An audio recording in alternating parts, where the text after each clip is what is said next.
10 years earlier, Shingo was nothing more than an ordinary office worker in Japan, spending his days drowning in exhausting labor until he finally reached a point where he could no longer endure it. One night, he returned home completely worn out, sat down to eat his dinner, and suddenly drifted into sleep. But he never woke up in his original world again. Instead, he reincarnated into another world inside the body of a 6-year-old child. Now, he found himself standing in the middle of a massive celebration filled with guests and luxurious food. He looked around in complete disbelief, initially assuming that it was simply an unbelievably realistic dream. And since there were no dancing girls like the ridiculous fantasies in his imagination, he decided the whole thing was disappointing and tried to return to his miserable life as an office worker. But someone suddenly interrupted him and dragged him to the front of the hall, asking him to introduce himself before everyone. The child, now called Wendelin, had no idea how to behave in front of all those nobles staring at him with anticipation. At that moment, his older brother Eric stepped in to save him from the awkward situation and introduced him to the guests as his shy younger brother, Wendelin. That was when the truth about this world became clear. Wendelin was the youngest son of a noble family, and today was the wedding celebration of his eldest brother, Kurt.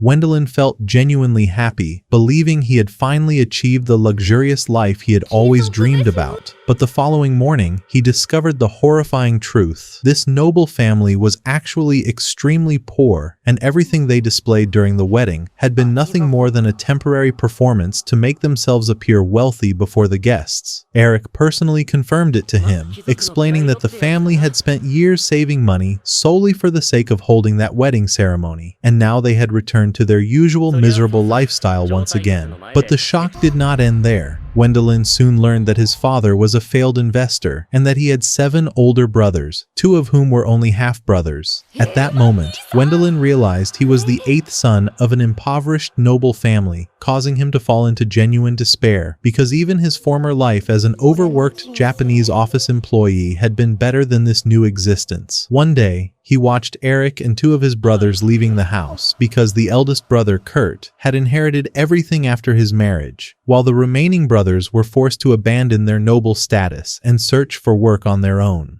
Wendelin was completely stunned, but his brothers explained that once he grew older, he too would be forced to survive the same way. That realization pushed him to seriously search for a way to completely change his future. Then one day, inside the family library, he discovered a crystal ball along with an old instruction manual, eventually learning that the crystal was used to measure magical aptitude. He originally believed he possessed no talent for magic at all, especially since only 1 out of every 100 people in this world could actually use it. Even so, he decided to test his luck. He sat down quietly, took several deep breaths, then placed his hand on the crystal ball and focused with all his strength, only to discover that he truly possessed magical power. The very first thought that crossed his mind was finding a mentor capable of teaching him magic. At first, he searched the library for magical books, but his luck was terrible. And when his father entered the library, Wendelin asked whether there were any books related to magic. That was when he learned yet another shocking truth. His father could not even read or write. Later that same day, Wendelin went outside and attempted to imitate what he had seen in the manuals in order to cast magic.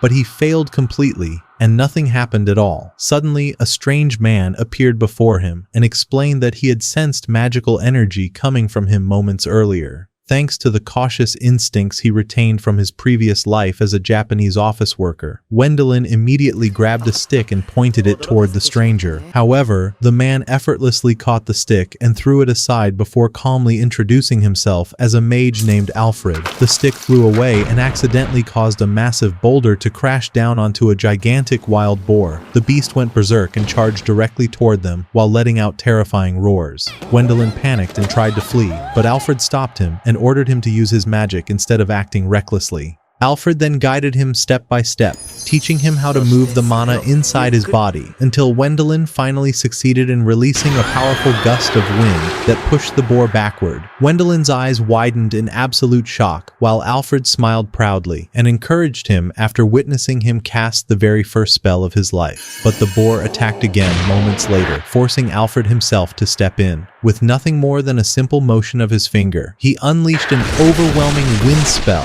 that slammed the boar violently into the trees until it died within seconds. Wendelin was completely amazed by Alfred's power, though he also feared it at the same time. However, the mage reassured him and explained that he had once served as a royal court mage and had survived situations far more dangerous than this. Then he admitted that he was astonished by Wendelin's talent and believed he possessed the potential to surpass even him in the future, despite his own status as a royal mage, something incredibly rare to witness. Wendelin could hardly believe those words, because he had always viewed himself as a worthless person. Afterward, the two sat together deep inside the forest, drinking tea, where Wendelin's shock grew even greater after watching the boar's corpse completely disappear into a tiny bag carried by Alfred, as though it had been swallowed by some kind of magical void. That was when Alfred revealed that he wished to pass all of his magical knowledge down to him, because he had spent his entire life searching for a disciple worthy of inheriting his path as a mage, someone he could one day rely on. He also assured Wendelin that he wanted no payment whatsoever for teaching him. The only thing he demanded in return was effort and dedication. That was exactly what Wendelin needed to hear, so he immediately agreed without hesitation to become Alfred's disciple. However, Alfred warned him very seriously never to reveal his magic to anyone else, because such power could bring disaster upon him. He explained that if one of his brothers discovered that he was a mage, they might even try to kill him to protect their claim to the family inheritance, since noble families in this world often chose the most talented mage as the next heir, even if he was not the eldest son. Wendelin gratefully accepted Alfred's advice and realized that he needed to take his words with the utmost seriousness. The very next morning, the real training began. The first thing Alfred wanted to test was the amount of mana inside his young disciple. He asked Wendelin to hold out his hand, then carefully began measuring the mana of both of them with incredible precision. Suddenly, Alfred's entire expression changed in shock. He told Wendelin that he had been born with an enormous and unbelievably rare reserve of mana, to the point that his magical power even surpassed Alfred's own. The following day, Wendelin began studying intermediate magic in greater depth, repeatedly launching fire attacks at a pile of rocks over and over without stopping.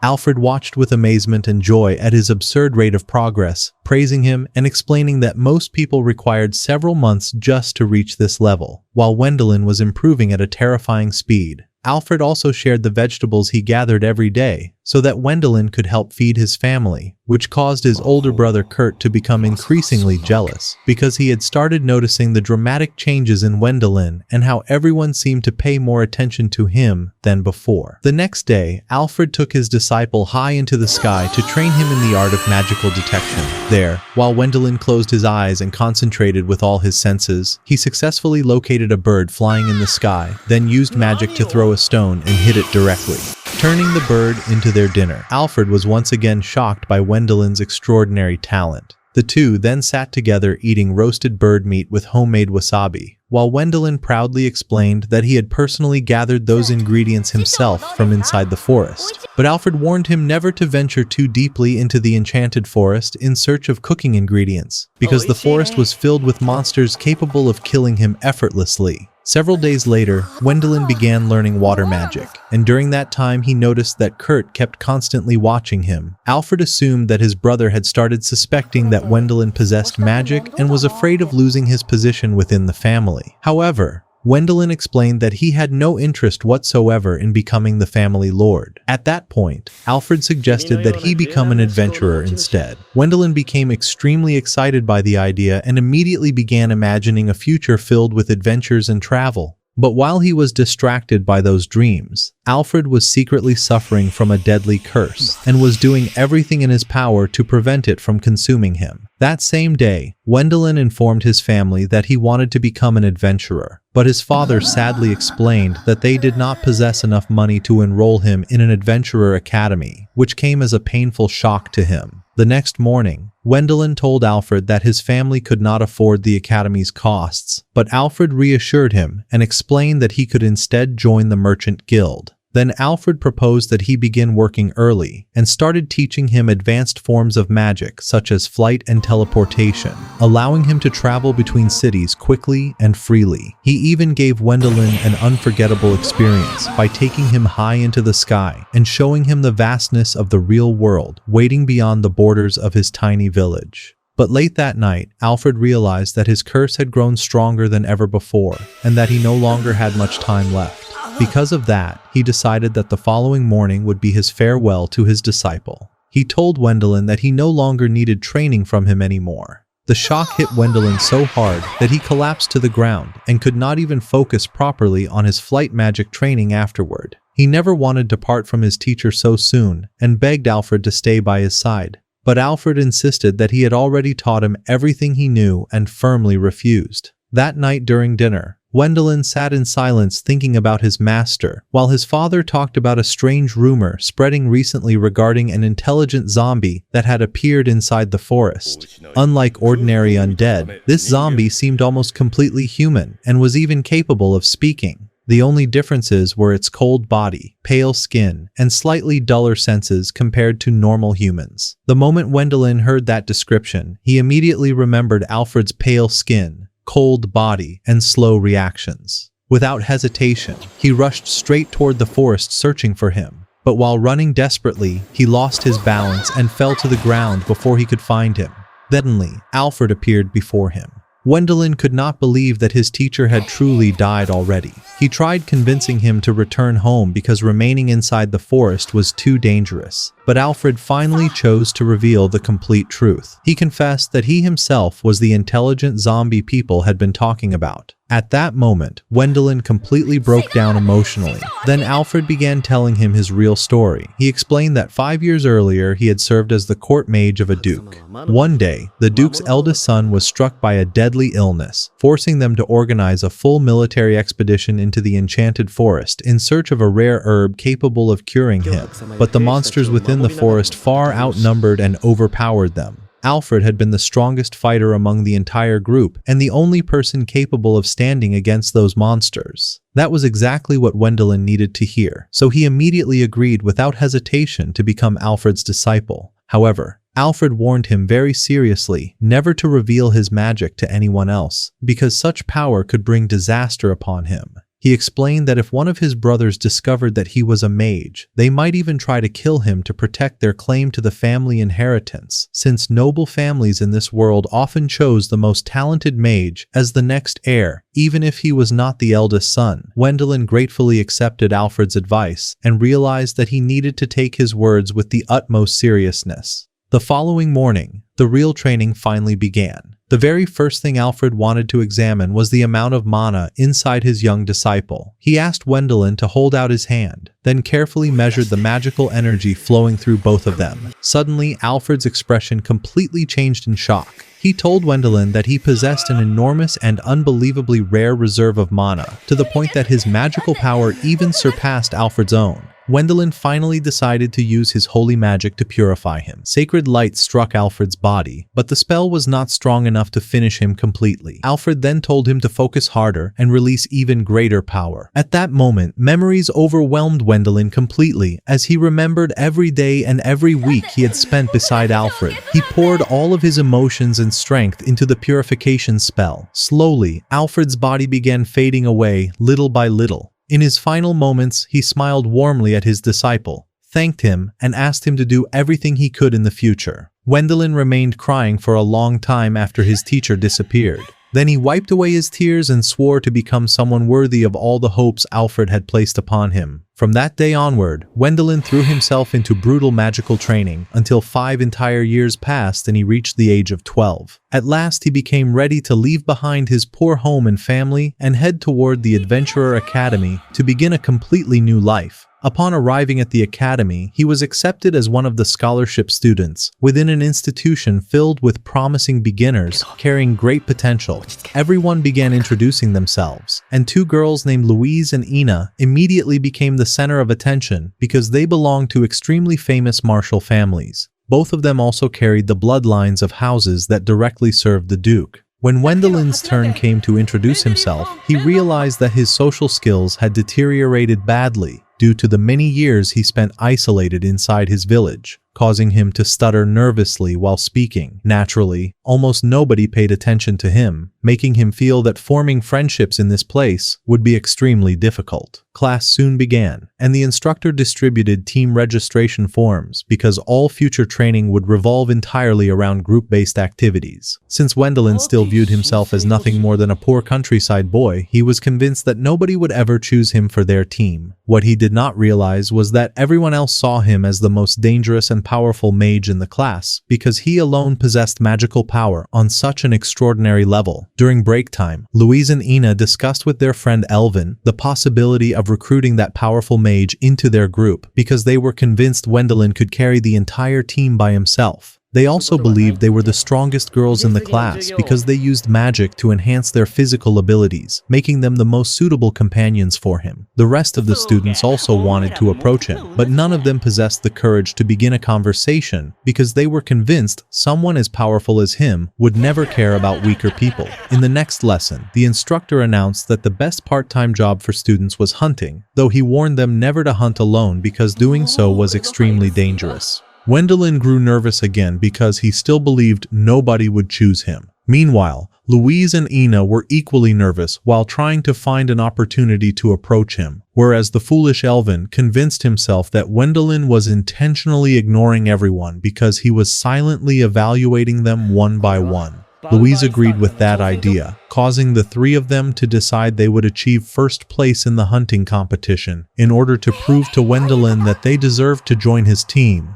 And indeed, they managed to hunt more monsters than any other group in the class, believing their chance to get closer to him had finally arrived. But when Wendelin delivered an enormous mountain of dead monsters to the Merchant Guild receptionist, everyone was left utterly shocked. One pessimistic student even commented that Wendelin existed on a completely different level, making any attempt to catch up to him meaningless. The others quickly accepted those words and eventually left after losing all hope of approaching him. At the same time, Wendelin himself had actually been thinking about making friends, so he decided to invite the entire class to dinner using the reward money he had earned. But when he received the money and turned around to invite them, he discovered that the entire class had already left. As for the other group, despite performing relatively well, they felt deeply discouraged after their crushing defeat against Wendelin. Even so, they did not want to miss the opportunity to get closer to him, because standing beside someone like him practically guaranteed a secure future. Because of that, they decided to hunt even more monsters than him in order to earn his recognition. Unfortunately, that decision led them into the most dangerous region of the forest. There, they realized the severity of their mistake after a massive pack of wolves surrounded them. Despite all their efforts, the three of them were completely incapable of defeating the monsters. Suddenly, one of the wolves lunged at Louise in a surprise attack, but Elvin threw himself forward to protect her and took the injury instead. The moment their formation collapsed, all the wolves leaped toward them at once, preparing for a group assault. Fortunately, Wendelin happened to be nearby and sensed through his detection magic that his classmates were in danger. He immediately rushed toward them and arrived at the perfect moment before instantly wiping out every wolf in a single attack. Afterward, he carried the three of them to the hospital, where they apologized to him for becoming a burden. In the end, they finally told Wendelin the complete truth. Every student in the class saw him as someone far above them. They also apologized because they believed it was better to stay away from him, just like everyone else had done. At that moment, Wendelin finally understood that nobody had hated him at all. In fact, some of them had even risked themselves simply to earn his acknowledgement. But now they were convinced that they did not deserve to stand beside him on the same team. Wendelin desperately wanted to join them, but before he could say anything, the instructor suddenly entered carrying good news. He announced that Duke Amadeus had decided to host a special banquet for their class inside the royal garden. The following day, everyone attended the banquet organized by Duke Amadeus. The moment the Duke saw Wendelin, he ignored all the other guests and walked directly toward him. He began speaking to him warmly, explaining that House Baumeister had served under him for a very long time before inviting him to a private meeting. However, Wendelin felt uncomfortable meeting a stranger alone, so he firmly insisted that the group beside him was his team and requested permission for them to accompany him. Afterward, they entered the palace and met the court mage, Brantag. There, Wendelin experienced another massive shock. Brantag had once been Alfred's own teacher. Wendelin froze in disbelief the instant he heard that, while Brantag calmly explained that he specialized in detection magic and had continuously monitored Alfred's magical energy even after he became an intelligent undead. Then Brantag revealed the final truth. He had continued observing Alfred for 12 entire years. However, Brantag confirmed that he already knew Alfred had truly died 7 years ago, and that the only reason he had managed to remain as a conscious zombie was because his final wish had not been fulfilled, finding a worthy disciple capable of inheriting his magic. And all the evidence pointed directly toward Wendelin. Wendelin could not deny it anymore, especially because Brantag even recognized Alfred's magical storage bag. At that point, Wendelin recounted the entire story before the Duke and the court mage. Both men were deeply moved after hearing about Alfred's final moments, while Wendelin himself began crying again every time he remembered his teacher. Wendelin had also kept every supply Alfred left behind during his final journey, all preserved safely inside the magical bag, so he decided to return everything to the Duke. Meanwhile, his wealthy classmates waited outside, still unable to process the tragic story they had just heard about Wendelin and Alfred. That was when they realized that despite Wendelin's extraordinary talent, he could never become the heir of his family, because he was not the eldest son. The moment Wendelin walked back outside, the three hurried toward him and apologized for trying to recruit him into their group so suddenly. They admitted that at first, they had only wanted to benefit from his power, but now they understood that such behavior had been unfair. But Wendelin simply smiled and told them he honestly did not care about that at all, and that he would actually be very happy to join their team, because he believed they would have a great time together if they stayed by each other's side. At first, the three were completely stunned by his response, but then they burst into laughter and finally accepted him as a true friend. Suddenly, Duke Amadeus interrupted their conversation and rewarded Wendelin with 1,000 gold coins for returning Alfred's belongings. Everyone was left speechless by the enormous amount of money, while Wendelin himself took a few moments to fully process it. Then Brantag revealed yet another truth. Wendelin had inherited Alfred's house, along with all of his possessions. As a result, Wendelin moved into the large and rather terrifying mansion completely alone. That night, he felt that the place was far too massive and unsettling for a single person, so he decided to invite his friends to live there with him. Several months later, during summer vacation, Wendelin brought his friends to attend his brother Eric's wedding. They traveled aboard a gigantic magical airship, while Louise deliberately wore elegant and eye-catching clothing in order to impress the nobles attending the ceremony. Meanwhile, Elvin was absolutely terrified of flying itself, acting almost like a primitive man seeing an airship for the first time in his life. Brantag traveled with them as well, happily enjoying the luxurious drinks and services aboard the airship, while constantly reassuring Elvin that the vessel would not crash. But the moment he noticed dark clouds nearby, his expression changed instantly. When he looked more carefully, a gigantic bone dragon suddenly emerged from within the clouds. Panic immediately spread among all the passengers. The passengers demanded that the captain explain what was happening, but they were informed that the great mage Brantag would handle the dragon personally. However, Brantag himself admitted that defeating it was impossible for him, because undead monsters could only be purified through holy magic, and he was incapable of using that type of magic. Then he suddenly smiled and announced that he knew a talented mage capable of using holy magic. Immediately afterward, he forced Wendelin to handle the situation himself. Wendelin became extremely nervous, but eventually agreed. Brantag remained behind to protect the airship, while Wendelin advanced toward the dragon, using a magical barrier to defend himself from its fiery breath attacks. At the same time, Brantag protected the vessel with his own magical shield. Wendelin began gathering holy power, while the dragon focused all its attacks on him in an attempt to stop him from completing the spell. But Wendelin successfully evaded the attacks, then shaped his holy magic into a gigantic spiritual bomb before throwing it directly at the bone dragon. The spell struck its target perfectly, causing the dragon to collapse in agony under the effects of purification. Even so, the creature attempted one final attack during its last moments, but Wendelin continued dodging and blocking its assaults until the purification spell fully completed its effect. In the end, the dragon's spirit vanished completely, its bones shattered apart, and the massive red magic stone binding its body together cracked into pieces. At that point, Brantag instructed the group to collect the dragon's remains. bones, and using the magical storage bag, they safely stored both the bones and the enormous magic stone.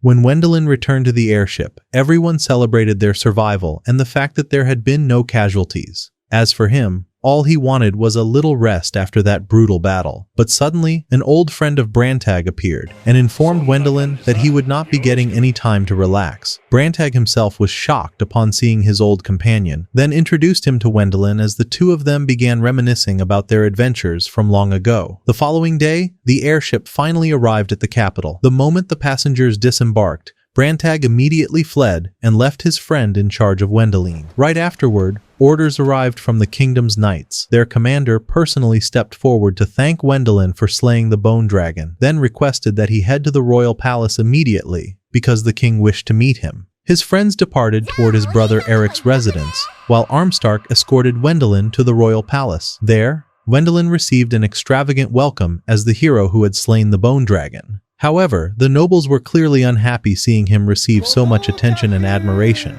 Wendelin stepped forward to greet the king, and His Majesty praised him for his extraordinary achievement before awarding him the Twin Dragon Medal. Not only that, but the king also granted him the title of Baronet, officially recognizing him as a noble of the kingdom. Afterward, Wendelin recited the oath of loyalty that Armstark had taught him beforehand. The king then announced that he intended to purchase all of the dragon bones and the enormous magic stone from Wendelin. Immediately, the general and the prime minister began arguing over the proper price. The general insisted that Wendelin deserved a massive reward for such an incredible accomplishment, while the prime minister argued that the kingdom's treasury could not handle such an expense. Before the argument escalated further, the Pope himself intervened to settle the matter. In the end, they agreed upon a reward of 150,000 gold coins. That same night, after returning from the palace with the enormous reward, a swordsman suddenly appeared and began showing off his combat skills in front of Wendelin, hoping to attract his attention and earn employment under him. But the guards quickly drove the man away.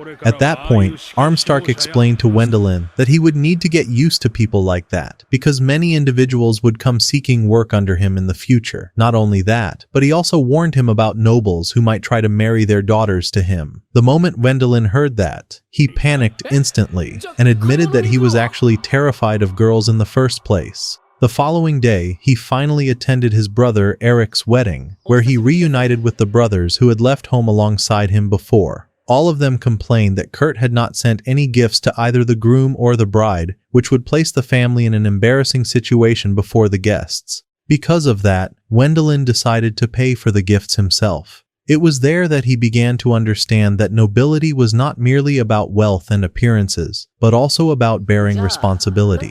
Despite everything, he was genuinely happy that his favorite brother was finally getting married, and that alone was enough to make him smile. The next day, Wendelin received an invitation from the Pope to visit his residence. When he arrived carrying a donation, he was shocked by the Pope's incredible business sense, and the two began discussing religion and baptism rituals. At that moment, an unbelievably beautiful girl entered carrying tea, instantly stealing Wendelin's heart at first sight. The Pope introduced her as his granddaughter Elise, explaining that she used holy healing magic and constantly helped the poor inside the church, which earned her the title of saint. Elise was still a nun in training, but her grandfather did not want her to enter the convent permanently. Instead, he hoped to marry her to a suitable man. Wendelin jokingly remarked that her beauty would surely ignite fierce competition among young men hoping to marry her, then laughingly added that perhaps he should enter the competition himself. But while he laughed, he failed to notice that nobody else was laughing with him. In fact, the Pope took his words completely seriously and immediately approved him as Elise's fiancé. Wendelin froze in place from sheer shock, unable to even process the fact that he had become engaged to a girl he had only met minutes earlier. When he returned home, his friends discovered that he had gone to meet the Pope and somehow returned engaged. However, they assured him that Elise genuinely seemed like the perfect wife. Only then did Wendelin realize that the concept of romantic love before marriage barely existed in this world,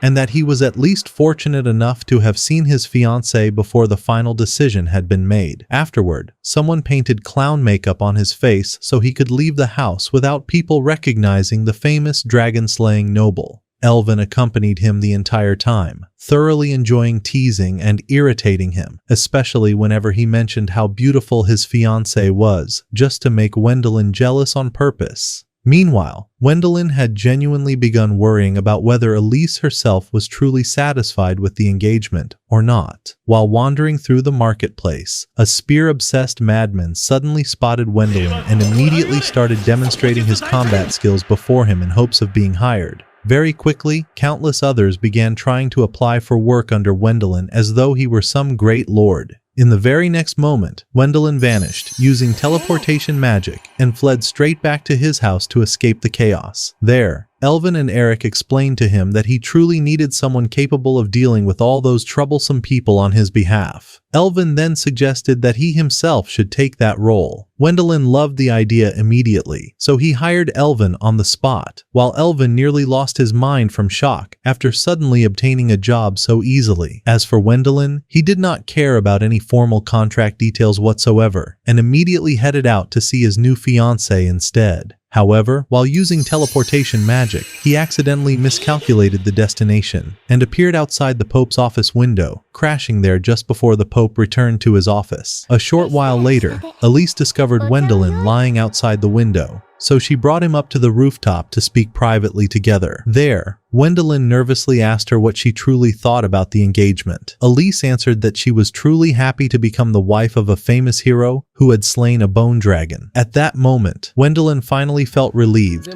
and realized that she was not opposed to marrying him at all. Meanwhile, after returning home, he found Elvin acting incredibly arrogant, simply because he was the only one among the group who had managed to obtain a job. He even started telling the girls that he would ask Gwendolyn to hire them as his personal assistants. Naturally, the girls completely rejected the idea of living under Elvin's orders, and they immediately began thinking of ways to surpass him instead. At that moment, they saw Eric happily spending time with his wife, which inspired Louise to propose a daring idea. They should become Gwendolyn's wives, and if that proved impossible, then at the very least, they should become his lovers. As for Ina, she had absolutely no objections, and the two girls quickly began imagining a comfortable and perfect future beside Gwendolyn without ever needing to work again. They immediately attempted to put their plan into action. Louise started trying to seduce him with a strange dance, but Gwendolyn only became uncomfortable and quickly left the scene. Even so, Louise refused to give up and instead decided she would prepare more seriously next time, while Ina remained too shy to help her at all. A few days later, Gwendolyn received an invitation to an extravagant dinner from one of the Pope's servants. The following day, he visited the Pope's residence, where a luxurious private dinner with Elise had been prepared for him. The problem, however, was that the two of them still barely knew each other, so neither of them understood how to begin a proper conversation. Gwendolyn intended to leave immediately after the meal ended, but the servant suggested that he take his fiancée on their first real date and buy something together. Thus, they visited an incredibly luxurious jewelry store, where Gwendolyn spotted a magical engagement ring that looked as though it had been created specifically for Elise. Elise tried to stop him from spending so much money on her, but the ring captivated him completely. Even though he was now extremely wealthy and barely paid taxes at all, he was still stunned by the absurd price of the ring and wondered what material it had even been made from, almost as if it were the Philosopher's Stone itself. Nevertheless, he did not hesitate for even a moment and paid the full price without bargaining. While returning to the carriage afterward, Elise praised him and asked whether he knew that the ring possessed special magic. Gwendolyn replied that he had simply felt that it suited her perfectly. Elise was surprised by his honesty. Meanwhile, Gwendolyn continued speaking and confessed that he constantly felt immense pressure whenever everyone called him a hero. He admitted that he was always thinking about how he needed to behave according to the expectations people had placed upon him. He also confessed that when he was with her, it was the first time he truly felt capable of being himself without pretending or carrying that overwhelming pressure. Gwendolyn then decided to use his magic to remove the ring from Elise's hand. But suddenly, the ring began glowing brilliantly and unleashed a breathtaking display of magical lights throughout the carriage. Gwendolyn smiled in admiration, while Elise panicked and began seriously wondering whether he might actually be insane. Several days later, Louise and Ina were discussing their plans to get closer to Wendelin alongside Elvin when Elise suddenly appeared and informed them that she had come searching for her husband. However, she quickly discovered that he was not there because the king had summoned him for an urgent mission. It was there that Wendelin learned his new assignment: to slay another dragon. He was utterly shocked by the scale of the mission, yet at the same time, he understood that refusing the king's orders was impossible. That night, the commander explained the operation to Brantag and Wendelin, revealing that they had been tasked with purging the lands marked on the map of dragons and various other monsters. He also clarified that stopping this dragon could only be accomplished by exceptionally powerful mages, which was precisely why Wendelin and Brantag had been selected for the mission. However, those two were not the only members of the team. There was also an enormous and strange-looking fighter accompanying them, a man with a mohawk hairstyle that resembled famous soccer players at the peak of their popularity. Wendelin stared at him in confusion and asked whether he was simply an ordinary warrior. But Brantag explained that the man was actually Court Mage Armstrong, although he happened to be obsessed with physical training and dragon hunting. Without wasting any time, the group immediately departed toward the dragon's location, while the army advanced to support them. At the same time, Wendelin's squad received another assignment: eliminating the smaller monsters spreading throughout the region. The temporary army accompanying them was filled with people desperately trying to attract Wendelin's attention and earn his favor, to the point that Elvin somehow became their commander, despite not actually being that strong. When they finally arrived at the military base after Wendelin, Elise joined them as a healer, though she was unable to see him because he had already departed to confront the dragon. Meanwhile, Brantag and Armstrong reached the dragon's lair. There, Armstrong unleashed a terrifying roar so loud and monstrous that it enraged the enormous beast and drew it out from its hiding place immediately. The battle began at once. Armstrong used his magic to transform himself into an immensely powerful armored warrior, his magical armor even forming a helmet that perfectly matched his bizarre hairstyle. He then wielded an enormous hammer and smashed the dragon with overwhelming force, sending the creature crashing violently to the ground. At that moment, Brantag instructed Wendelin to carry out his role before Armstrong's magical energy ran out. Armstrong continued restraining the dragon while Wendelin unleashed a devastating wind spell that completely annihilated the beast. After the battle ended, he stored the dragon's corpse inside his magical bag. However, Brantag warned him that there was still no time to rest, because the dragon's death would cause the surrounding monsters to spiral out of control. And indeed, brutal battles immediately erupted against monsters from every direction. Many soldiers from Wendelin's army suffered severe injuries. Meanwhile, Elise spent the entire day healing the wounded, and when her magical power began running low, she relied on the energy stored inside her magical ring. The soldiers constantly told her stories about her fiancé's heroic deeds, and that alone gave her the strength to continue healing people despite her overwhelming exhaustion. When morning finally arrived, a messenger appeared to announce that the battle had ended and all the monsters had been eliminated. But suddenly, one of the soldiers informed Elise that Wendelin had been injured. Terrified, she immediately rushed toward him, only to discover that he was completely unharmed. The overwhelming relief hit her so hard that she fainted on the spot. Sometime later, she woke up beneath a tree and found Wendelin sitting beside her. He told her that he had also heard stories about her bravery, about how she had treated wounded soldiers and given them hope in the middle of the battlefield. A deeply emotional moment formed between them, and Elise finally admitted how desperately worried she had been for him. However, that peaceful moment was abruptly ruined when Armstrong suddenly appeared, grabbed Elise, and informed Wendelin that she was actually his niece. Several months later, his brother Eric got married, and afterward he informed Wendelin about a massive combat tournament held in the capital once every 3 years.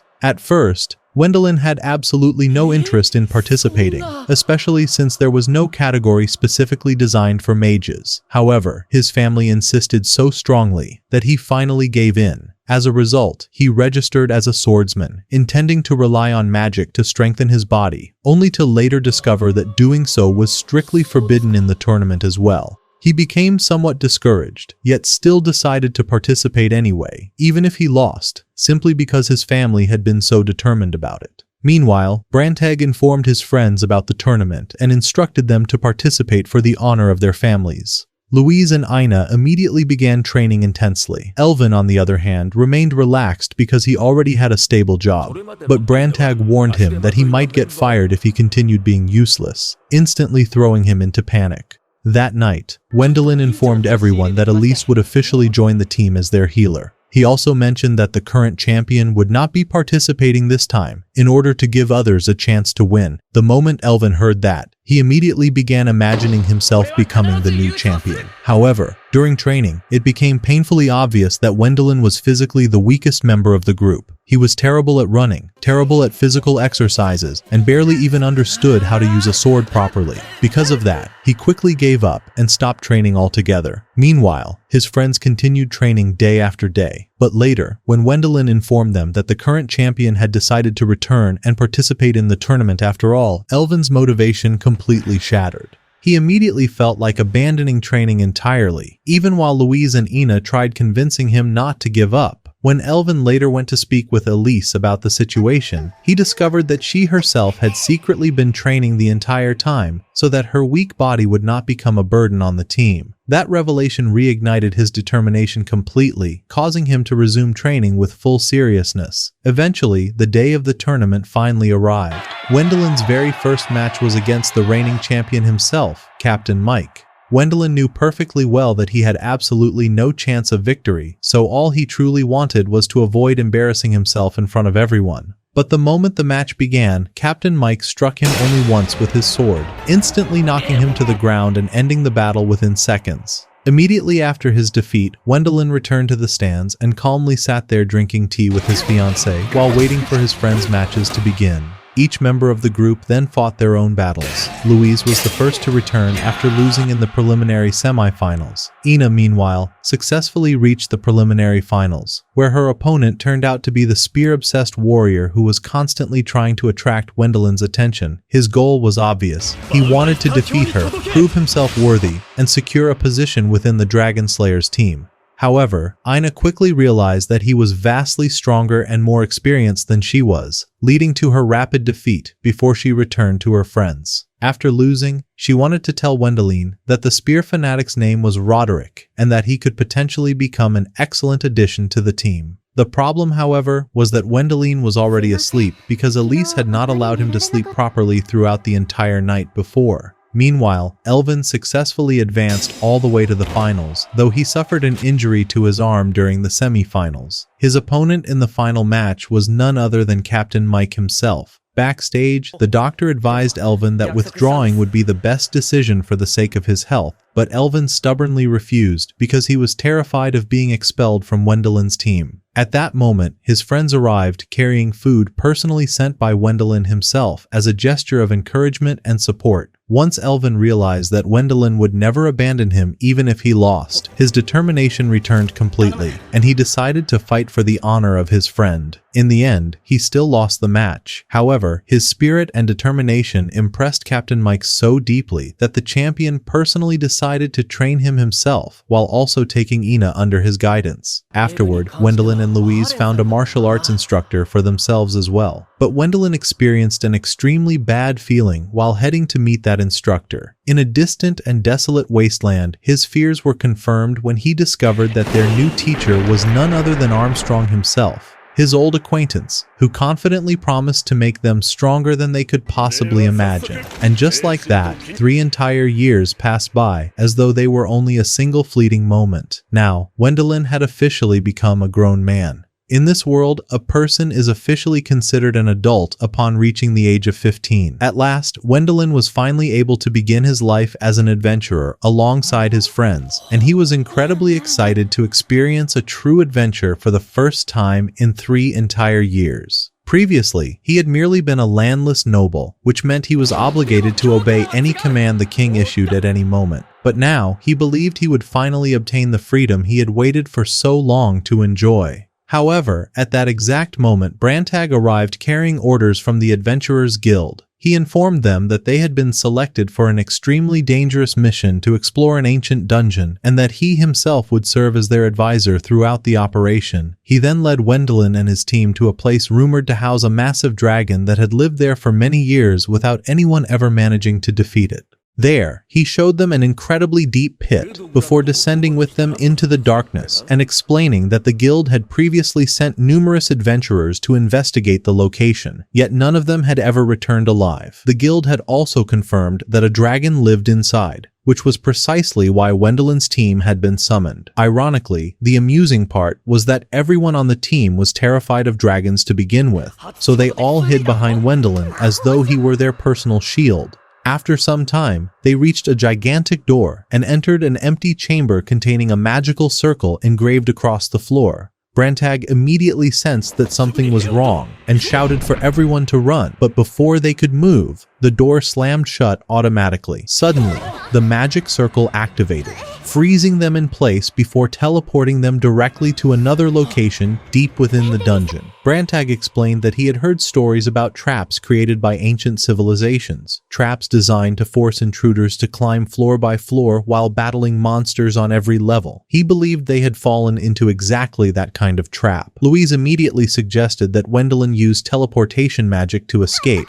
but he quickly discovered that transportation magic simply did not function inside this place, even when he knew both the starting and ending points perfectly. Once Elise recovered from the shock of teleportation, the team realized they had no choice except to escape the traditional way, by climbing through the dungeon while fighting at every step. After a long journey, they arrived at an enormous hall filled with an entire army of golems. The moment they entered, the door sealed itself behind them, while the golem army began awakening one by one. At first, Wendelin wanted to obliterate all of them immediately using his overwhelming magic, but his friends stopped him, insisting that he needed to conserve his mana for the dungeon's final boss. So instead, they decided to demonstrate the results of their long years of training. They immediately began crushing the golems with surprising ease. Brantag also supported them by using wind magic to repel attacks, even instructing Wendelin to do the same. Ina managed to defeat the golem commander, scattering the remaining soldiers in confusion. Meanwhile, Louise unleashed a magical shockwave that struck a massive area and destroyed huge numbers of golems all at once. At the same time, Elvin stepped forward and began proudly showing off his combat abilities as well. In the end, the team successfully eliminated every single golem within the chamber. However, afterward they discovered the remains of adventurers who had died there before them, making the atmosphere far more terrifying and tense.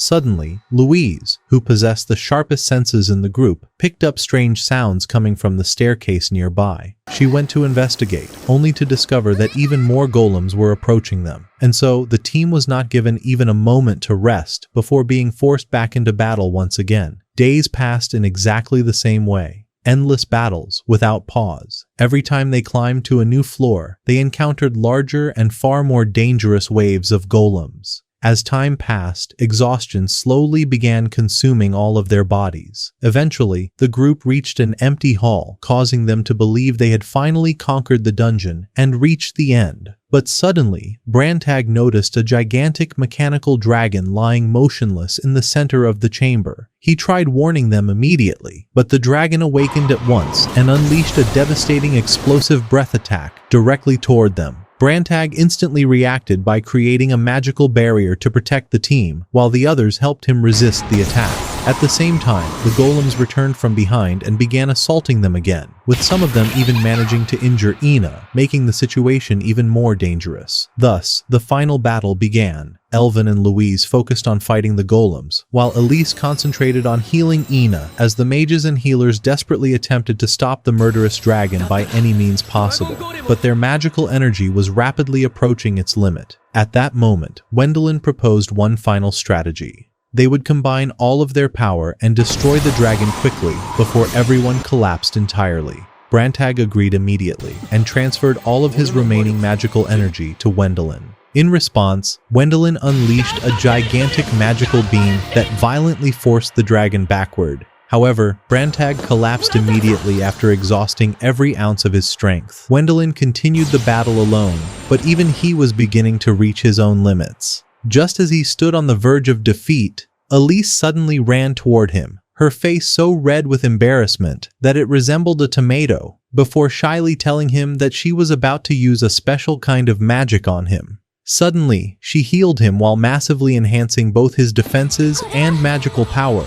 But in doing so, she completely exhausted herself and collapsed unconscious. Wendelin quickly caught her in his arms, and in that moment, he realized that he had grown stronger because of the power of her feelings and love for him. Using his newly enhanced power, he unleashed his magical beam once more, this time aiming directly at the dragon's head, destroying its internal system and completely shutting it down. The moment the boss fell, every single golem stopped moving simultaneously. As for Wendelin, he lost consciousness immediately after the battle, unable to even celebrate the victory alongside his friends. The team carried both him and Elise to a safe location. There, the girls informed Elise that she had not needed to get so close to him just to heal him. A short while later, Elvin returned filled with excitement and urgently asked Louise and Ina to come see something important. Despite their exhaustion and their desire to avoid his usual foolish behavior, they eventually agreed and followed him anyway. Meanwhile, Wendelin finally woke up because of all the noise around him, then gently helped Elise stand back up. After that, they headed toward Brantag, who was carefully examining an ancient library located beside the room where they had been resting. There, Brantag discovered that a great mage from an ancient civilization had created the entire dungeon as a test to choose someone worthy of inheriting his power and knowledge.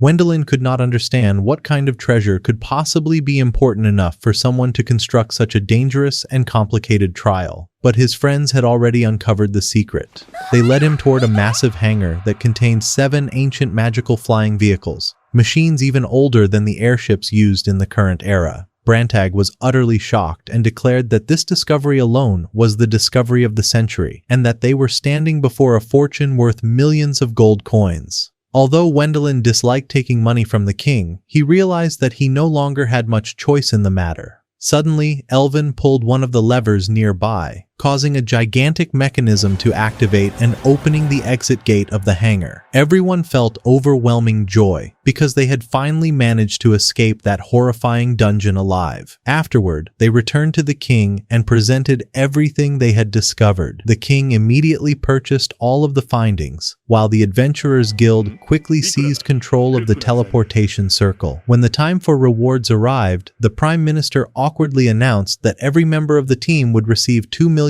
gold coins. The problem, however, was that the kingdom did not actually possess that amount of money at the moment, so the reward would be paid gradually over the course of 20 entire years. After that, Wendelin decided to return to his old home instead of remaining in the capital. Before leaving, he went to say goodbye to Armstrong, who encouraged him warmly and wished him luck in the future. Armstrong also informed him that certain people had spread rumors throughout the capital claiming that Wendelin had died inside the dungeon. Wendelin was stunned and asked who would do something like that. Armstrong explained that Wendelin's rapid success and enormous wealth had caused many people to become jealous and resentful toward him. His friends confirmed the same thing, admitting that they too had begun feeling the hatred of others ever since they became famous as the Dragon Slayer team. Because of that, they feared the situation would only worsen after the enormous rewards became public knowledge. None of them wanted the headaches and problems that came with money. At that moment, Elise opened the guild's rulebook and proposed redistributing the rewards differently. Louise and Elvin immediately agreed, declaring that they wanted to convert their shares into permanent salaries while working under Wendelin. Ina then asked Elise what she planned to do with her own share. Elise simply replied that everything she owned already belonged to her future husband anyway. As a result, Wendelin's total wealth reached nearly 10 million gold coins. But this ridiculous fortune only increased the number of people who envied and hated him. News of Wendelin's safe return eventually reached the nobleman who had spread rumors about his death, a man named Hooker. The moment Hooker heard the news, he realized that the boy had not only survived the dungeon, but that his allies had now become even more united, potentially turning into a serious threat against him. Several days later, Wendelin was quietly drinking tea with his friends when he suddenly noticed someone standing outside the window watching them. He immediately became worried that the person might be a thief or an assassin, and decided that he needed a proper guard to protect his mansion once he relocated to the academy capital. His friends liked the idea and agreed that the guard should be powerful, loyal, and capable of handling management duties as well, and they could think of nobody more suitable than Roderick, the spear-obsessed warrior. Ina enthusiastically suggested the idea, surprising Wendelin slightly, but he decided to check whether Roderick still wished to work for him.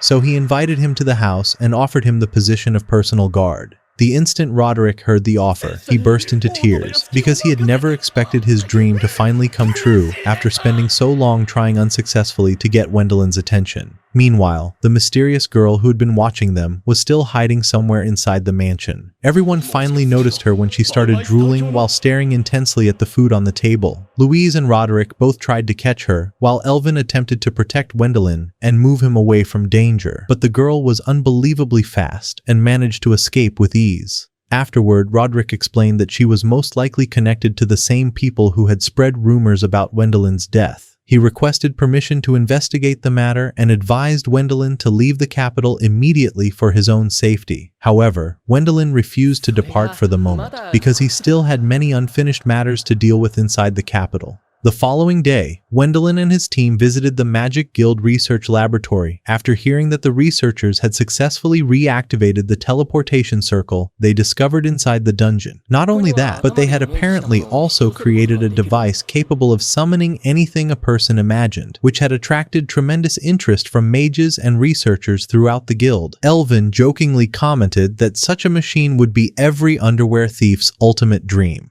Louise and Ina immediately punched him without hesitation and forced him to shut up. Wendelin ignored his friend's stupidity and stepped forward to test the circle himself, focusing completely while standing before it. The moment he imagined something, the device activated, but during the first attempt, it summoned something incredibly embarrassing instead: a female researcher's underwear. Everyone froze in humiliation. The researcher instantly rushed toward Wendelin, punched him without mercy, and snatched her belongings away while glaring at him furiously. During the second attempt, Wendelin finally succeeded in summoning exactly what he had intended from the beginning, and it was obvious he had learned from his previous mistake. However, he quickly grabbed the object, stuffed it into a cart, and hurried out of the laboratory without allowing anyone to see what he had summoned, carefully trying to hide it. Suddenly, the mysterious girl who had been observing them appeared once again and began chasing after him, sniffing the scent of food coming from inside the cart as though searching desperately for its source. But Wendelin quickly used teleportation magic and transported himself and his entire group straight back home before the girl could catch them. Even so, the mysterious girl continued tracking Wendelin all the way to his mansion. At that time,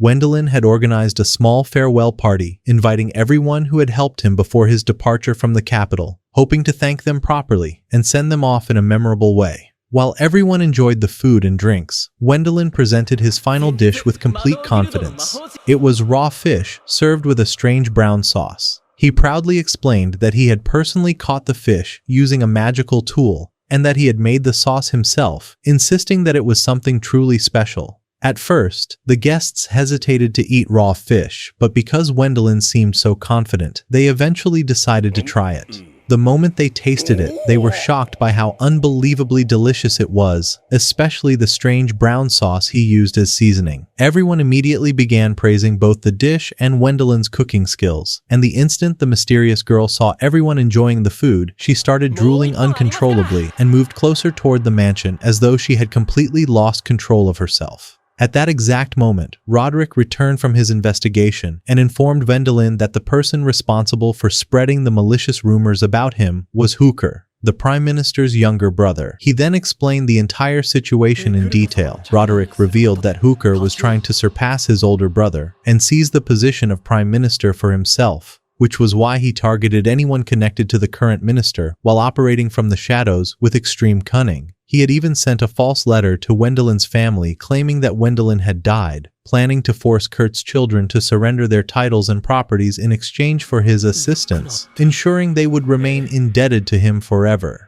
Wendelin became furious and declared that he wanted to take action against the man immediately. But Roderick reassured him and explained that he had already handled the matter personally, without leaving anything to chance. He had spread counter-rumors claiming that Hooker himself was involved in an assassination attempt against Wendelin inside the dungeon, and that the king now wished to personally interrogate him, completely turning the situation against him. Wendelin felt the response was slightly excessive, but Roderick answered that he had personal reasons for refusing to show mercy toward that man. Then he finally revealed the truth. Hooker was actually his biological father, who had refused to acknowledge him and abandoned his mother after she became pregnant with him, leaving a deep scar in Roderick's heart. Roderick described his father as a complete scumbag, even comparing him to the disgusting brown sauce Wendelin had served earlier, speaking with a voice filled with rage and contempt. Right in the middle of their discussion about family problems, Ina suddenly walked in carrying an enormous tuna fish, trying to help prepare more food.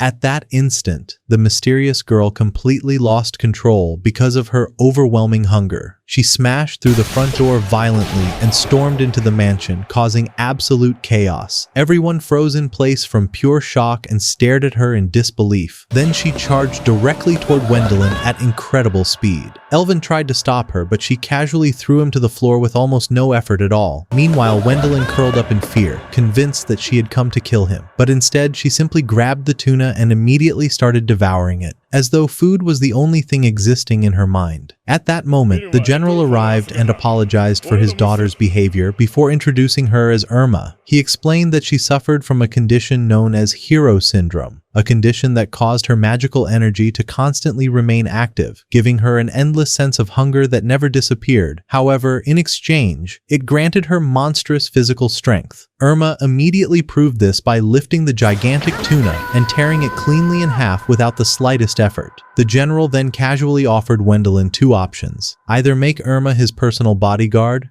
or simply marry her, as long as he could continue feeding her properly. Wendelin was completely stunned by how naturally the man offered his daughter, as though such a thing were perfectly normal. So he hurriedly explained that from now on he intended to live as an ordinary adventurer, hunting only small monsters, and therefore had no need for such a terrifyingly powerful guard. But the general laughed and told him that living a normal adventurer's life was impossible for someone like him. According to the general's intelligence network, the Duke was already planning to send Wendelin on a monster extermination mission within his territory, and Irma would make a perfect addition to the team. The Duke himself looked surprised by the quality of his friend's intelligence network before finally admitting that the rumors were true and personally requesting Wendelin's help with a special mission. Meanwhile, the false letter announcing the death of the great dragon slayer finally arrived at Wendelin's family home. Kurt and his wife were utterly shocked when they read the message. The letter also explained that Hooker intended for Kurt's children to inherit Wendelin's title and possessions before eventually joining his political faction. At first, Kurt became overwhelmingly happy and burst into laughter at the unexpected opportunity, but suddenly, his wife screamed in terror, claiming she had seen something horrifying outside the window. Kurt approached to look for himself, and the moment he saw what was outside, the color drained completely from his face as though he had witnessed a nightmare. But in reality, the people standing outside were simply Wendelin and his group. Afterward, Brantag began discussing the Duke's plan together with the regional lord, while also speaking briefly with Wendelin's father. During their conversation, Brantag revealed details about an old military campaign the Duke had led 15 years earlier, inside the Enchanted Forest, a campaign that resulted in the deaths of more than 2,000 soldiers. Wendelin's father already knew about the incident well, because he himself had sent some of his own soldiers to participate back then. Then Brantag revealed the horrifying truth. Those fallen soldiers had turned into zombies, and Wendelin's team had come there specifically to purify them and finally end their suffering. Kurt immediately became nervous and declared that they would not help with anything at all. But Brantag calmly replied that they did not need his assistance in the first place, and that they had only come to discuss matters concerning the territory itself. Driven by greed, Kurt demanded a commission on anything recovered from his lands, then asked what the usual percentage was. When he learned it was 30%, he shamelessly demanded that Wendelin pay 50% instead. At that moment, Herman, Wendelin's younger brother, stepped in and tried to reason with Kurt, urging him not to act stubborn or foolish. He explained that they could at least recover the belongings of the soldiers who had once been sent from their territory. But Kurt stubbornly refused and mockingly claimed that his poor soldiers never possessed anything worth recovering in the first place, and that their funerals had already been held long ago, so the matter was finished. Elvin finally exploded in anger and began shouting at Kurt emotionally, insisting that the souls of the dead were still trapped inside their bodies and would never find peace until they were finally freed. He even offered to hold proper funerals for every single one of them. But Kurt refused again and accused them of exploiting the deaths of the soldiers for their own selfish interests. Elvin tried to control himself, but he was absolutely terrible at suppressing his anger. Eventually, he snapped and demanded that Kurt stop speaking so rudely. That only caused Kurt to mock Wendelin himself, sarcastically asking whether all of his servants were this disrespectful. Wendelin ignored the provocations entirely and focused instead on stopping Elvin from breaking his brother's neck. Although he was already exhausted from negotiating with someone like Kurt, he ultimately decided to speak directly with his father regarding the agreements instead. Kurt became even angrier after realizing he was being ignored, and he started screaming more insults. This time, however, Louise and Ina stepped in and warned him to show proper respect when speaking to a baron, which only made him even more furious. Meanwhile, Wendelin silently thought to himself that his brother resembled the toxic managers and insane clients he used to deal with back in his previous life. A short while later, Wendelin and his team had dinner with another older brother and his wife, Marlena. During the meal, they explained to Wendelin that Kurt had almost completely lost his sanity ever since Wendelin became famous as the Dragon Slayer. Kurt had convinced himself that his younger brother had returned specifically to steal his land and inheritance rights away from him. Everyone continued eating, and when the older brother attempted to offer Brantag some alcohol, Brantag politely refused and continued eating only the nuts he had brought with him. Afterward, Marlena asked Wendelin if he could try to recover her grandfather's belongings, since he had been one of the soldiers who participated in the old campaign. Wendelin promised her that he would do everything he could. Marlena thanked him warmly before bluntly stating that Wendelin should have become the next lord instead of that idiot Kurt, without caring what anyone else thought. At that moment, Wendelin finally understood that what was happening was a painful inheritance conflict, exactly like Alfred had once warned him about. Because of that, he decided to finish this mission as quickly as possible and distance himself from his family's problems. The next day, the mission officially began.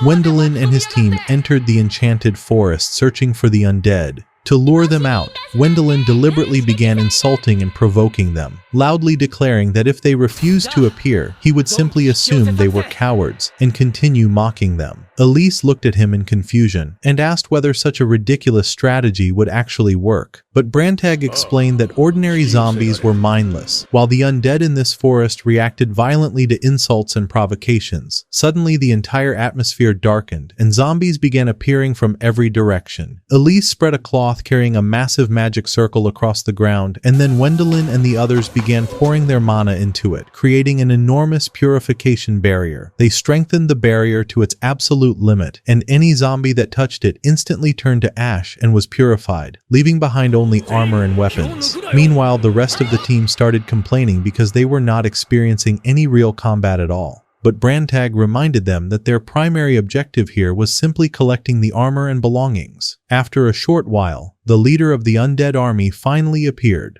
the former Duke himself. Even so, he was purified just as easily as the others. Wendelin then asked whether they had finally finished purifying every zombie, but the pink-haired girl reminded him that one person still had not appeared yet, Marlena's grandfather. Because of that, everyone continued waiting cautiously, until suddenly a gigantic zombie monster attacked them directly from above. Louise reacted instinctively and rushed forward at incredible speed to save Elvin at the last possible second, while the pink-haired girl stood directly before the creature and swung her massive axe with overwhelming force, completely severing its head from its body. At that exact moment, the monster was purified and vanished entirely. Soon afterward, a group of zombie-mutated boars gathered and charged toward the barrier. Strangely, however, they did not immediately purify themselves upon touching it like the others had, forcing Wendelin's team to fight seriously for the very first time since the mission began. After a brief battle, they successfully defeated the beasts, and once the creatures fell, their bodies were purified by the magic as well. As time passed, all the zombies finally disappeared, but everyone was completely exhausted. Elise removed the magical barrier, and at that very moment, the final undead appeared in the form of a human.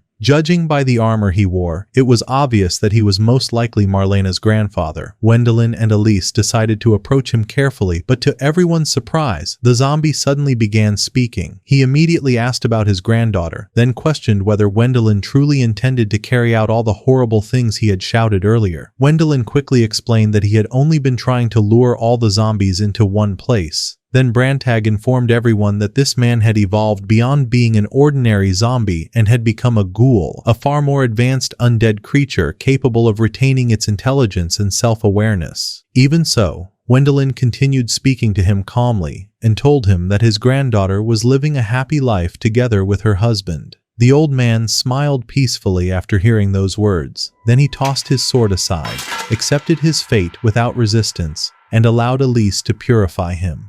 Slowly, he faded away in peace while still wearing his old armor. After the mission ended, Gwendolyn gathered the belongings of the fallen soldiers and returned them to the village. The villagers were deeply moved as memories of their dead relatives came flooding back to them, and everyone continued thanking him sincerely for what he had done on their behalf. But suddenly, Kurt appeared and declared that all the armor must be handed over to him immediately, insisting that he would only allow the villagers to mourn and say farewell to the dead. He explained that he intended to melt down every piece of armor and use the iron to manufacture tools that would help develop his territory. The villagers desperately begged him to at least allow them to bury the armor alongside the graves of their loved ones, but he coldly refused. At that point, Gwendolyn finally stood against his brother directly and told him he was being unnecessarily cruel. Kurt replied without emotion that developing the territory mattered far more than the feelings of dead peasants who had already starved long ago, and that he desperately needed the iron. Gwendolyn then told him that if all he wanted was iron, he could simply take the massive metal block stored inside his magical bag and leave the people alone.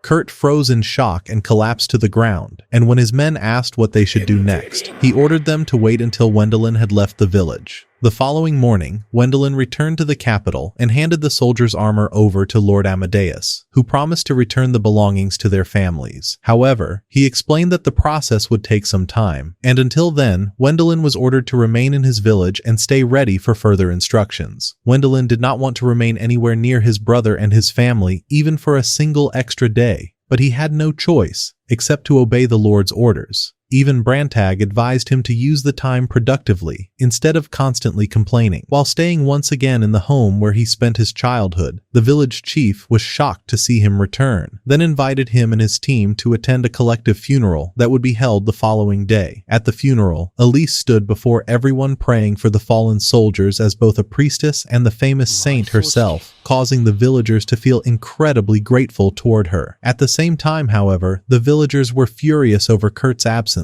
because he had not come to pay his respects to the dead. After the ceremony ended, the villagers held a small celebration where everyone enjoyed food and drinks together. As usual, Brantag refused to drink alcohol and simply continued chewing on the nuts he always carried with him. A little later, Kurt's wife arrived together with her children to pray near the burial site. Elvin warmly welcomed them, while the children became incredibly excited to finally meet their famous uncle, the Dragon Slayer. They enthusiastically bombarded him with questions about how he achieved all those legendary feats. So Gwendolyn's friends decided to perform a small comedy play to entertain the children. Elvin played the role of the Bone Dragon, Louise acted as Brantag, and Ina took the leading role by portraying Gwendolyn himself. After the performance ended, Gwendolyn handed candy out to the children and jokingly told them to wish him good luck because they were poor and would definitely need plenty of luck in the future. Later on, the village chief approached Gwendolyn privately and asked him to become the new lord of the territory, explaining that most of the villagers wanted him to rule over them instead. Gwendolyn immediately panicked and explained that such a thing was impossible because the inheritance legally belonged to Kurt. But the village chief admitted that nobody truly cared about Kurt anymore, and insisted that the land had no future under his rule. Gwendolyn tried to dodge the discussion by saying that he had no desire whatsoever to become a lord, and that all he wanted was to live freely as an adventurer. However, the village chief pointed out that Roderick was extremely talented at managing territories, meaning Gwendolyn could technically own the land without personally exhausting himself with administrative work. He even offered full support and revealed that the royal palace itself wanted Wendelin to take over the responsibility. At that exact moment, Brantag appeared and praised Wendelin for understanding the situation without anyone needing to explain it to him.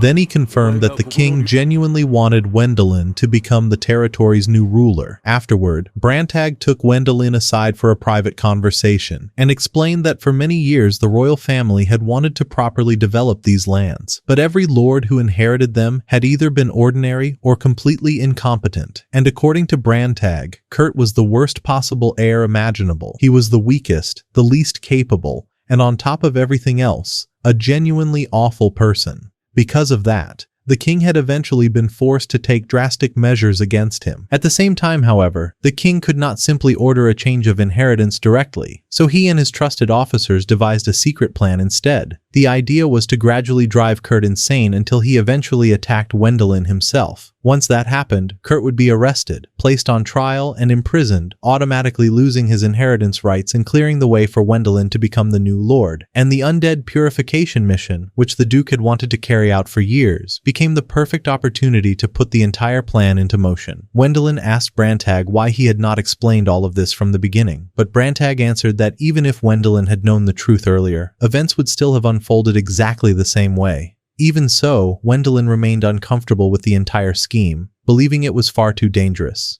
But Brantag reassured him that he had been monitoring the situation the entire time to ensure nothing went wrong. He even revealed that he had stopped drinking alcohol for several days just to remain in peak condition and avoid failing the mission. Despite Wendelin's continued hesitation regarding the position of Lord, Brantag reminded him that he possessed the strength, influence, and wealth necessary to truly develop the territory, and that no one was more suitable for the role than him. The following day, Wendelin explained the royal palace's plan to his friends. To his surprise, they all thought it was actually a good idea, and they advised him to stop overthinking things and simply accept the order the same way he always did. After that, Amelie and her children visited Wendelin's house, and acting like the kind-hearted wizard uncle, he began showing the children fun little magic tricks. He created tiny floating water spheres, and even formed a miniature rainbow in front of them, making the children burst into laughter and excitement. But Wendelin's friends could not help feeling sorry for the kids. They began worrying that once their father was removed from his position, they would lose their noble status, and might even be exiled from their lands as well. That evening, Wendelin and his friends quietly shared dinner with Herman, one of Wendelin's brothers, before they suddenly heard loud shouting coming from outside.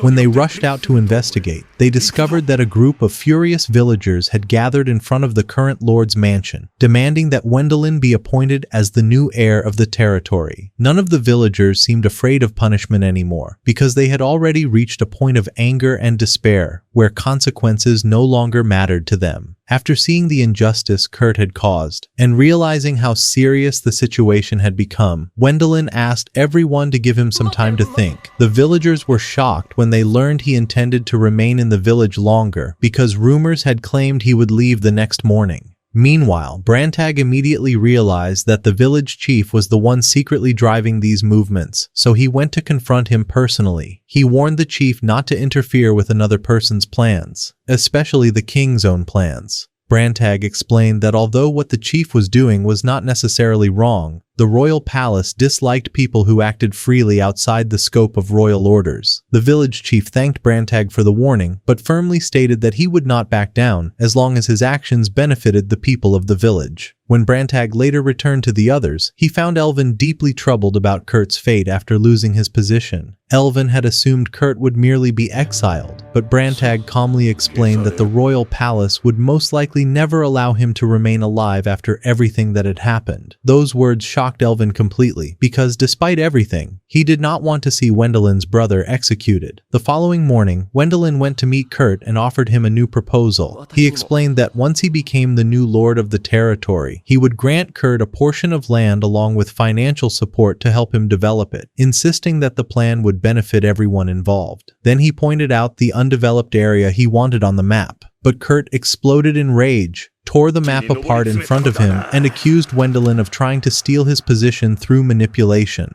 Wendelin attempted to calm him down and insisted he had no intention of taking his title away. He even warned him about the growing anger among the villagers and the fact that neighboring nobles were already watching the situation carefully. However, that only made Kurt even angrier, and he ordered Wendelin to leave the room immediately.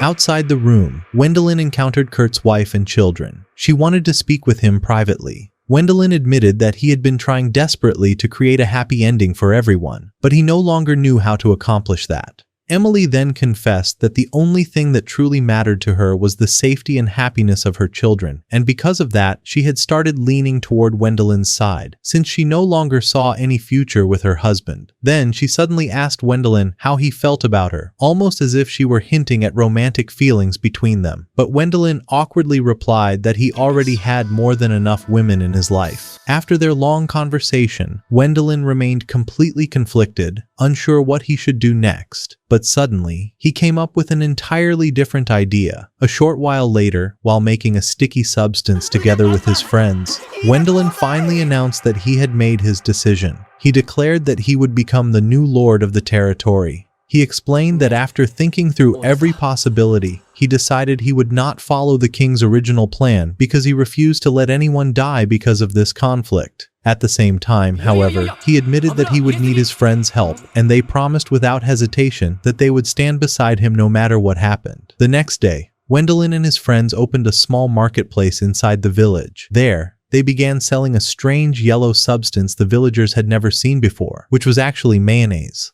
along with luxurious clothes and rare goods that only existed in the capital. The villagers quickly became obsessed with the shop because the products were far superior to anything else available in town. Soon, customers abandoned the other stores entirely and crowded around Wendelin's market instead. Kurt's followers became furious about the situation and rushed to him asking for help, but he had no way to confront a powerful mage like Wendelin, so all he could do was rage helplessly. Later that night, after those men returned home from the meeting, they were shocked to suddenly see Wendelin appear before them using teleportation magic, while his friends surrounded them from every direction. By the following morning, Kurt discovered that most of his supporters had already been won over by his younger brother after Wendelin offered them paid vacations in the capital. Every single one of them accepted immediately and abandoned Kurt. At the same time, Wendelin was in the capital explaining his new strategy to Roderick. The plan focused on weakening Kurt politically by slowly stripping away his supporters one by one. Afterward, they began searching for a peaceful home where Kurt's wife and children could live safely away from the conflict. As for Kurt himself, the plan was to eventually send him to the church so he could live far from the influence of the royal palace. However, what nobody knew was that Hawker had already begun planning something far darker. He secretly sent Kurt a special gift intended to push him into confronting his mage brother personally. The messenger arrived while Kurt stood alone under the rain, consumed by thoughts of revenge and murder. After losing most of his supporters because of Wendelin, Kurt finally accepted the gift. It was a legendary artifact known as the Dragon Flute, a weapon said to possess the power to help him kill his younger brother. Kurt was stunned that someone would hand him such an important treasure so easily, but he soon learned that in exchange, Hawker wanted ownership rights over the undeveloped lands. Once Kurt realized that their goals aligned perfectly, he immediately accepted the offer and headed toward the forest where Wendelin and his team were waiting. At that moment, Brantag sensed Kurt approaching alone, which meant he had absolute confidence in something extremely dangerous. Wendelin decided to meet him while pretending the encounter was nothing more than a coincidence. But Kurt already knew armed men were hiding throughout the forest. Suddenly, he completely lost control of himself and gradually began acting like a madman. Without any logical reason, he attacked Wendelin while screaming that no matter how talented or amazing Wendelin was, he still had no right to inherit the territory because he was merely the 8th son of the family. Then Kurt pulled out the dragon flute he had received from Hawker and threatened everyone, declaring that he would activate it and blow everything apart if anyone moved even a single step. Brantag immediately recognized the artifact and warned them that it was a legendary relic capable of summoning an entire army of dragons. Even if all of them fought together, they would never survive such a force. Wendelin's friends desperately tried to convince Kurt that he was an idiot and that the dragons would kill him as well if they appeared. but Kurt burst into laughter and confidently insisted that dragons never harmed the flute's user. Meanwhile, Wendelin made one final attempt to reason with him. He begged Kurt to think about the villagers and his own family, who could die because of this madness too. But Kurt called them traitors and declared that he no longer cared about his wife or children anymore. After killing Wendelin and taking his wealth, he claimed he could simply find new people to replace them. At that moment, Wendelin finally realized his brother had truly become evil beyond saving.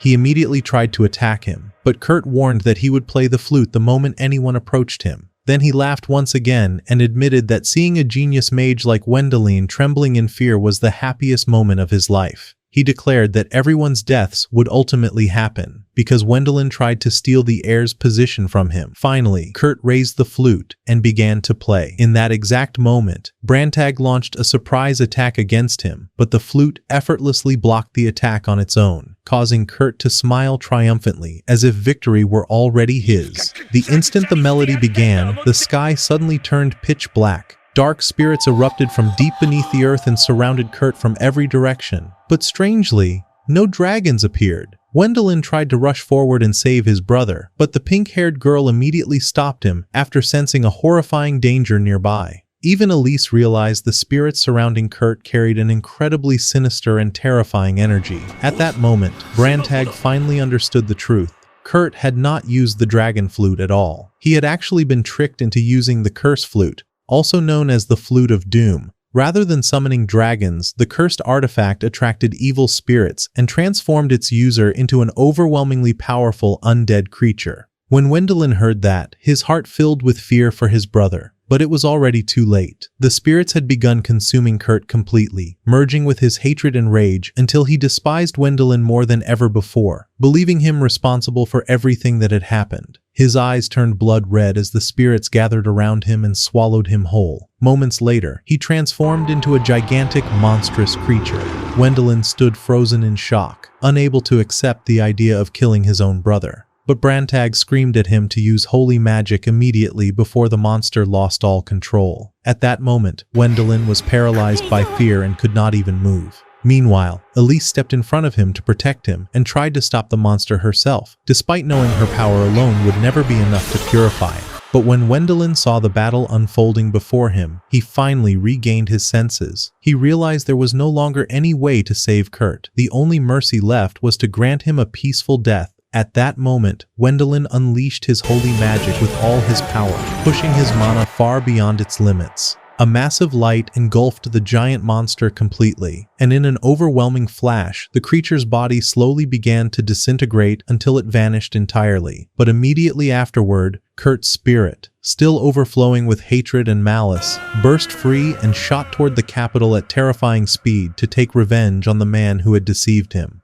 Hawker. At that same time, Hawker was hosting a luxurious banquet, fully convinced that Kurt had already succeeded in killing Wendelin. He believed that at last he would gain control over the undeveloped lands. The nobles surrounding him praised his intelligence and schemes, while Hawker confidently mocked Kurt as nothing more than a foolish puppet who had been easy to manipulate. Suddenly, the windows of the hall shattered violently. Kurt's vengeful spirit burst into the room and immediately began slaughtering Hawker and everyone who had betrayed him. The following morning, Wendelin traveled to the capital and met Roderick near the site of the massacre. There he learned that an unspeakable tragedy had occurred during the night. Kurt's spirit had murdered Hawker along with every noble attending the banquet, including their families. Nearly 12 noble households had been wiped out completely. Although the church eventually succeeded in purifying Kurt's spirit, the horrifying incident spread throughout the entire kingdom almost instantly. Roderick informed Wendelin that everyone now knew the truth about what happened. Because of that, Kurt's widow and children could no longer remain safely in the capital. People might try to harm them, or even sacrifice them, simply because they belonged to the family of a criminal. Wendelin felt crushed by guilt, believing he himself was responsible for the suffering they were now enduring, and so he decided that he absolutely had to move them somewhere safe, far away from the capital. Afterward, Wendelin met with Armstrong and Brantag and informed them that one of his older brothers would temporarily take care of Kurt's widow and children. Then Wendelin suddenly exploded in anger. He shouted that all of these disasters had happened because nobles treated human beings like mere chess pieces. He cursed Hawker and the nobles surrounding the king, calling them fools and idiots. But Brantag responded coldly and told him that if he truly viewed things that way, then he should stand in front of a mirror and say the same words to himself, because he too had become one of those nobles now. Those words struck Wendelin deeply and left a painful wound in his heart. For a long time afterward, he continued to struggle with guilt. However, Elise noticed his emotional state and gently spoke to him. She told him that none of what happened was personally his fault and that he should not blame himself for every tragedy around him. Her words eased his pain, and little by little he regained his composure. Then Wendelin made a decision. He declared that he would never become like the other nobles. Instead, he would strive to become a good noble who genuinely cared for his people and protected them. Elise smiled and told him that he always placed impossibly perfect standards upon himself, but she also reassured him that she and all his friends would remain by his side no matter what happened.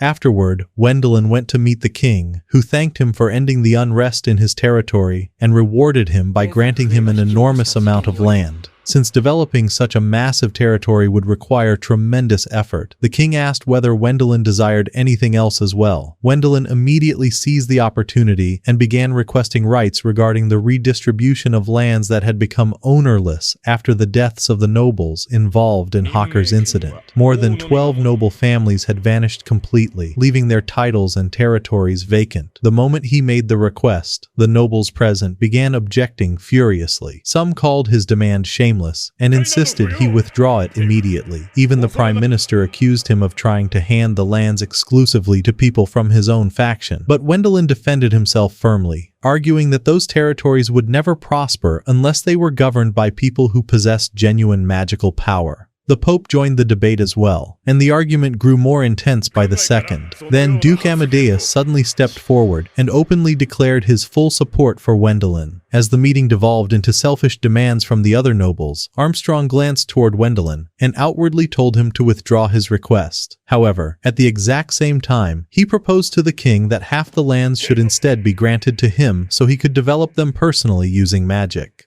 The king immediately rejected the suggestion and explained that Armstrong was too important to the capital, whereas Wendelin was fully capable of handling the development himself. Then the king declared that expanding and improving the kingdom's territories was one of the nation's highest priorities. Because of that, he officially approved Wendelin's request in full. After the meeting ended, Armstrong secretly winked at Wendelin and admitted that he had been supporting him from the beginning. He even hinted that several other people had quietly been working in Wendelin's favor behind the scenes. The king clearly noticed those suspicious exchanges, but chose to ignore them and continued with his decision anyway. Not only that, he granted Wendelin the authority to distribute 2 noble titles personally, along with promoting him to an even higher rank. After receiving all those rewards, Wendelin returned home and informed the widow that once her children grew older, he intended to grant those titles to them himself. She thanked him sincerely and warmly. Then she reminded him that her previous offer still stood, but Wendelin shyly replied that he was not interested in that sort of thing. Afterward, Wendelin began developing his territories with the help of magic, assisted by Elvin and Roderick. After completely clearing a massive rocky area, he wanted nothing more than to rest for a while. But Roderick kept pressuring him to continue working in another area and destroy even more rocks so a new church could be constructed there. That was when Wendelin discovered that the Pope was planning to build a church within his lands, which he actually considered a positive development that would help the territory grow. At the same time, the general and the prime minister were planning to build vacation homes there as well. However, Wendelin rejected the idea completely because he wanted to use the area to establish a soy sauce factory instead. A short while later, he received an invitation to a tea gathering. But before he could leave, Louise and Armstrong suddenly arrived and practically dragged him away to their usual weekly training session. Meanwhile, the pink-haired girl returned from the forest together with Ina and Brantag while carrying an enormous banana. She insisted that Wendelin bake a banana cake for her, while Ina demanded something else entirely from him as well. As for Roderick, he had absolutely no intention of allowing Wendelin to escape from work before finishing all his responsibilities. And so, Wendelin suddenly found himself surrounded from every direction, with every single person demanding something different from him. In the end, after enduring all that chaos and annoyance, Wendelin simply decided to ignore everyone completely and head back home just to quietly eat lunch together with his friends. And with that, dear viewers, the story finally comes to an end. We truly hope you enjoyed the adventure and had fun following the events all the way through. And if you would like to see a second season, make sure to tell us in the comments below. Before leaving the video, don't forget to hit the like button to support us, subscribe to the channel for more anime recaps and new series, and activate the notification bell so you never miss an upload. Share your thoughts and opinions in the comments, and we'll see you again in future stories. Goodbye.